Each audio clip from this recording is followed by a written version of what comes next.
देख रही हैं SPN9 न्यूज और आपके साथ मैं हूं क्रांति सिंह। राज्यसभा में एक बार फिर से विपक्ष की आवाज ने यहां सत्ताधारी को जो है पिघला करके रख दिया। आपको बता दें कि राज्यसभा में खड़े होकर के राघव चड्ढा ने खुलेआम जो है यहां पर हर किसी को निशाने पर लेते हुए अपनी बुलंद आवाज से ये जता दिया है कि अरविंद केजरीवाल की टीम पहले के हिसाब से और भी ज्यादा मजबूत हो चुकी है और भाजपा के लिए सेकंड ऑप्शन के तौर पर वही नजर आ रही है।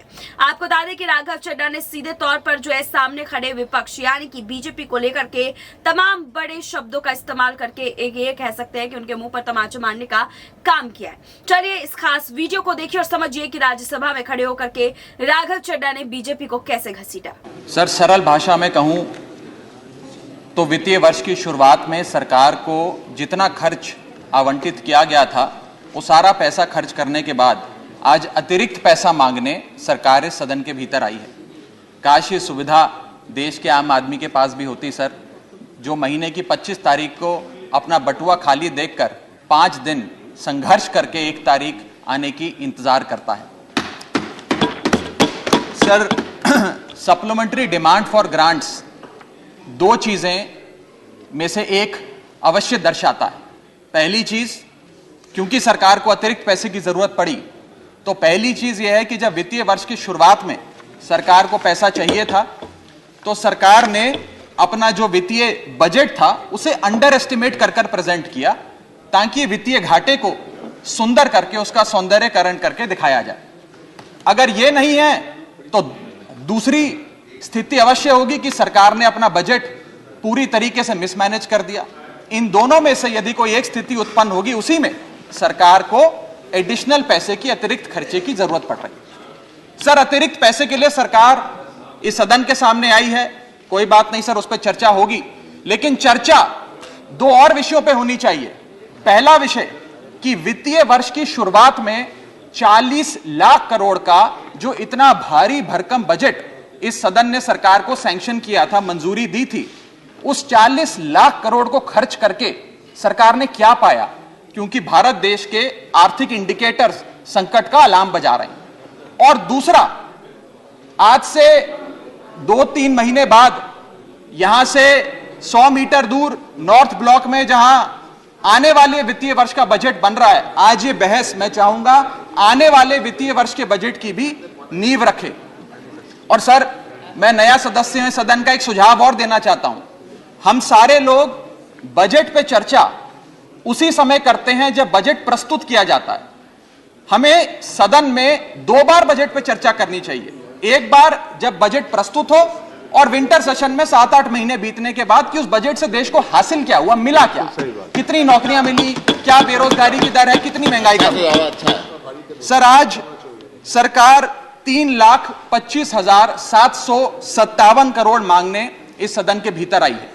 मैं माननीय वित्त मंत्री जी का ध्यान ये पैसे सैंक्शन करने से पहले और सदन का ध्यान इस पैसे को अनुमति देने से पहले 8 बड़ी बीमारियां जिससे आज भारत देश की अर्थव्यवस्था पीड़ित है, बीमार है, उसकी तरफ करना चाहता हूं।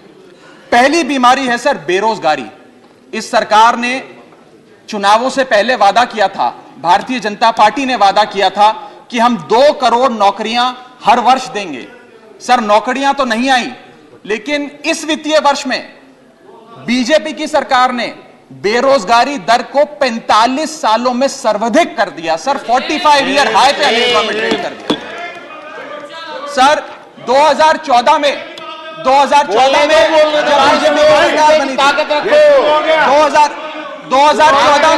थी, 2014 में जब इनकी सरकार बनी थी, तब देश का बेरोजगारी दर 4.9% था।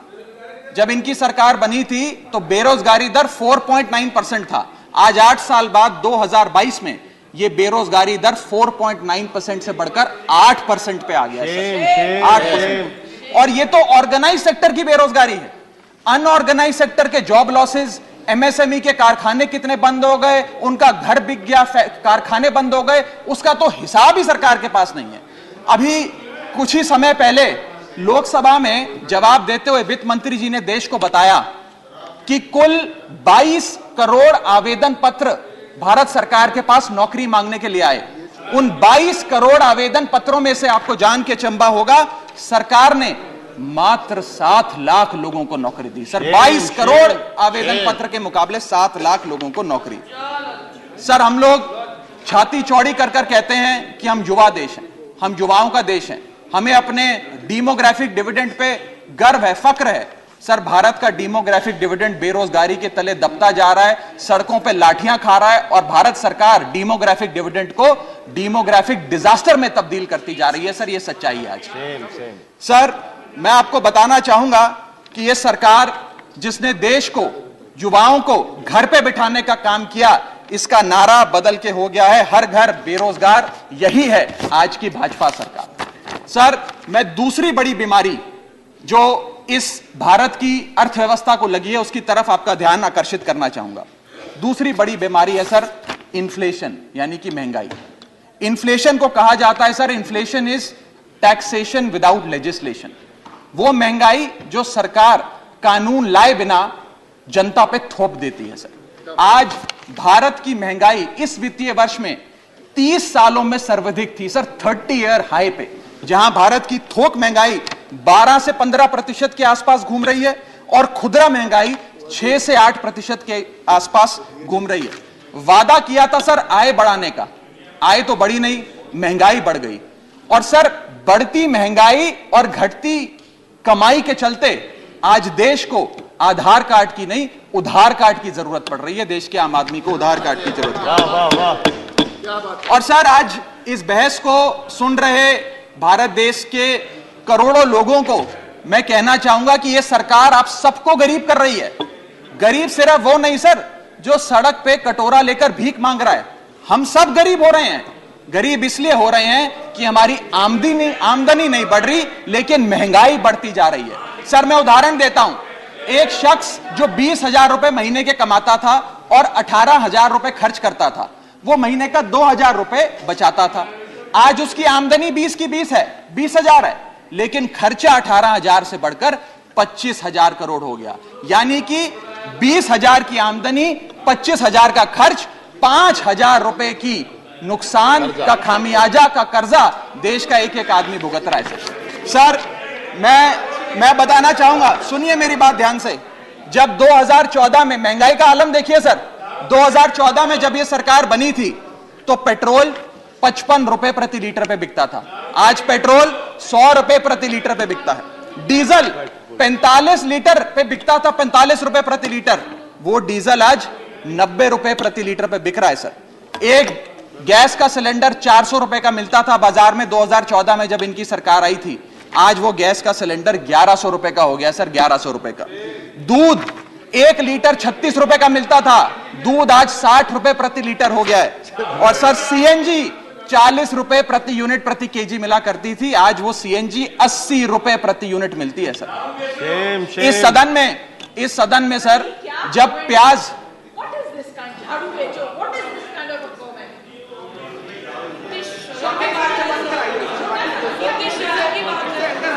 सर आपका प्रोटेक्शन चाहिए, आपका प्रोटेक्शन चाहिए सर, ये बात सही है सर। तो से देखिए सर आप, चलो बोलो सर, बोलो, चलो बोलो बोलो बोलो